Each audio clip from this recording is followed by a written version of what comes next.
Okay, so today we're going to do, or tonight rather, we're going to do a LED light kit install for ambient floor lighting on a 06 Dodge Ram 1500. We've got our Type S LED kit. You can find these at AutoZone for around 50-60 bucks. This is just a starter, so it's only going to cover the front floorboards. If you had the 4-door, you'd probably want to opt with their $80 kit.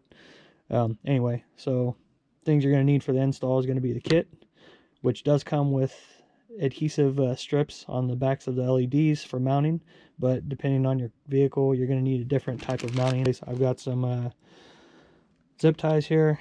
You're going to need wire hanger, soldering gun, solder, black tape for covering up some of your soldering points. You can also use shrink tubing. I don't necessarily have any at the moment, so I'm going to go with black tape, which is fine.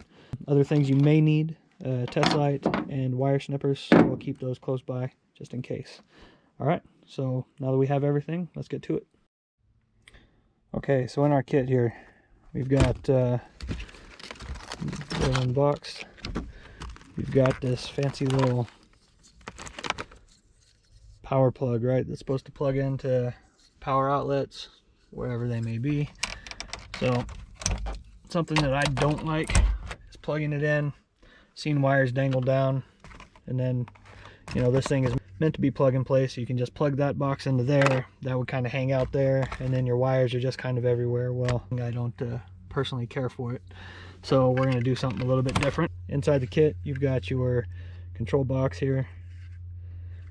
You got your power plug. You've got your leads that go to the LEDs, and then you've got some 3M adhesive. This is a 3M adhesive / Velcro. This is to mount the box wherever that's going to be mounted, but we'll get to that in a minute. A couple tools that I forgot to mention a little bit ago that you may need is a good pry tool. You could probably get away with a flathead screwdriver. However, I'd advise otherwise, just because you'd probably damage your bezel on your dash. Something else you need if you don't have wire strippers, which I don't at the moment, you can keep a good razor knife handy, so that way you can do some wire stripping. One more thing is a damp cloth. We'll get to that in a little bit. So moving on. There's two 7mm bolts. If you're to flip the cup holders down, anyway, just up under here, just below each cigarette lighter output, there's 2 bolts right there. Once you pull those bolts out, this bezel, which I've already got popped out, but this bezel will pop out of place, and you can kind of see what you're working with there. The reason for that rag was when you tear it apart, I don't know, I'm kind of a stickler for keeping things clean, so I like to wipe everything down. So what I think I'm going to do first, mount these the LED strips. It'll be easier to just handle everything behind the dash, kind of make that our last stop before buttoning everything back up. Just below the glove box here, there's a nice metal strip that looks like the framework for the glove box, which, you know, is this piece right here. That's going to be the best spot for this particular strip, and we will utilize the 3M backing that's on it. We'll just peel that tape off. We'll stick that right there. This is the reason you want the hanger wire. So I've got it ran from the top, just outside of the center of the dash, down to the floorboard. We're gonna tape the wire onto there so that way we can feed it up through the dash and make life easy on ourselves. So we'll get that done. We'll move on to the other side. Okay guys, so now we've got the LEDs in place, and I did opt to use the 3M strips. I did put a couple of zip ties, one here and one over there, just as a little added longevity, if you will.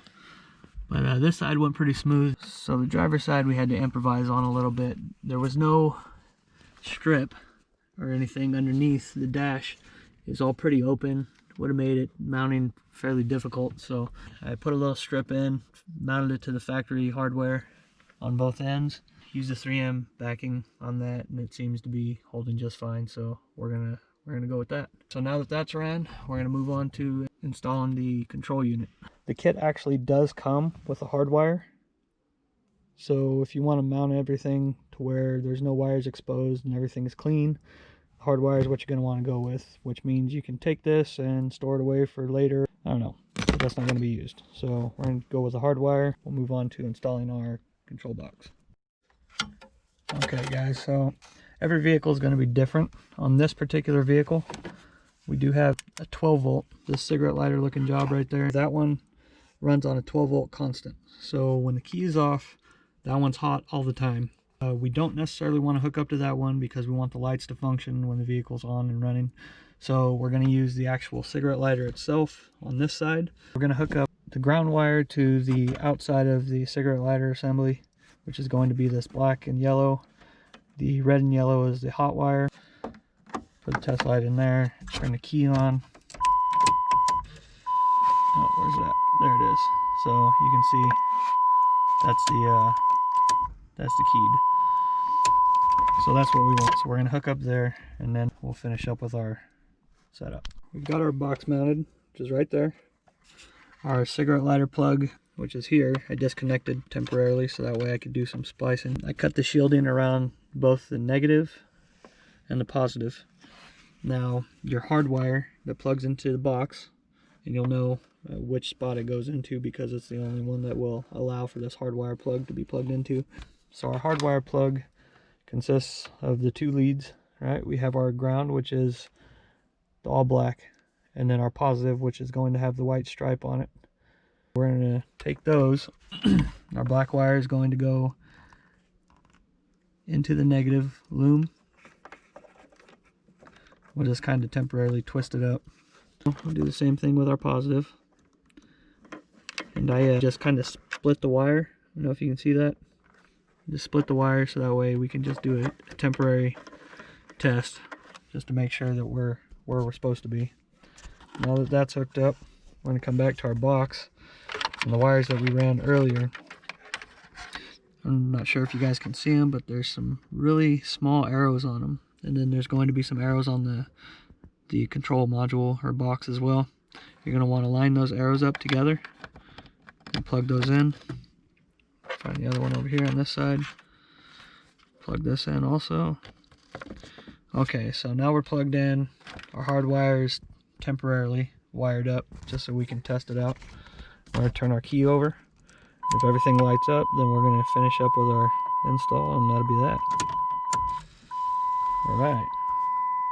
Well, you can see our 4 lights are looking pretty good. So that means everything that we've got set up is where it needs to be. We'll finish buttoning it up, and then we'll go through the application for the lights, and yeah. Alright. Okay, so now that we got our connections soldered up, which is here, we're going to go ahead and get these taped up so that way they're not exposed. You could probably get away with this with doing some sort of butt connector or something like that. They have a tendency to pull out during installation of the bezel. Okay, so we got our connections soldered and taped up. What we're going to do is plug our cigarette lighter back in here. Okay, with all this excess wire, I'm going to clean this up, kind of show you guys how I do it. What you're going to want to do, I mean, don't have to, but I keep the twist ties that these wires come with and repurpose them. I'll show you what I mean. Okay, here it is. We got our wiring kind of bundled up, and we got it kind of strapped down to the existing wiring harnesses that's already in place. I reuse the twist ties to kind of keep them intact and keep them together, so that way when I'm mounting them somewhere, it makes it easier to mount the entire bundle than trying to fight with all the wire. I put some zip ties around those to hold those up to the factory harness, kind of keep them out of the way, so when we put the bezel back together, it's going to make life a little easier. So we got our bezel snapped back in place. Everything looks pretty good. Now all we got to do is reinstall the two 7mm screws, which are, it's kind of hard to see probably, but anyway, so we're going to reinstall those and clean up our mess, and then we'll see what it looks like. Okay, so we finished the install for the lights and the truck. So now what you're going to want to do is go to your phone, go to the App Store, go to the search bar, type SLED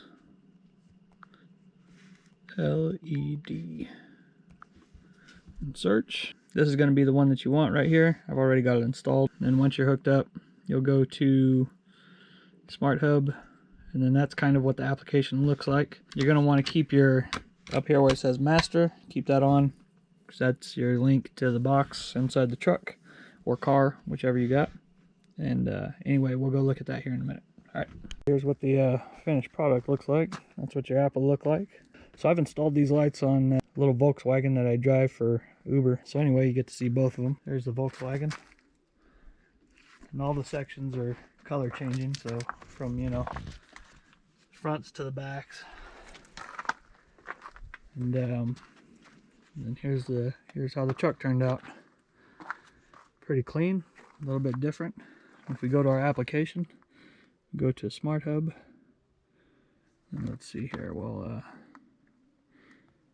click on our single there, and then we can come over here, we can get everything synced up so everything's the same color. We can go white. Let's see, so we'll cancel that setting. If you press and hold on each individual area, you can select multiple. So if you go to select multiple and confirm, then you can come over here and you can select white, hit confirm, and there it is. So changes all your colors there. And then if you come back over to the Volkswagen, changes everything. So it's pretty cool. This one application, you can operate LEDs on multiple vehicles, and yeah, I don't know, it's got all the modes to where you can you know, set the music, or set the light to where it strobes to the music, or you can set it to prism. So if we go to prism, you can kind of let it sit, oscillate. Takes a little bit to go through the motions, but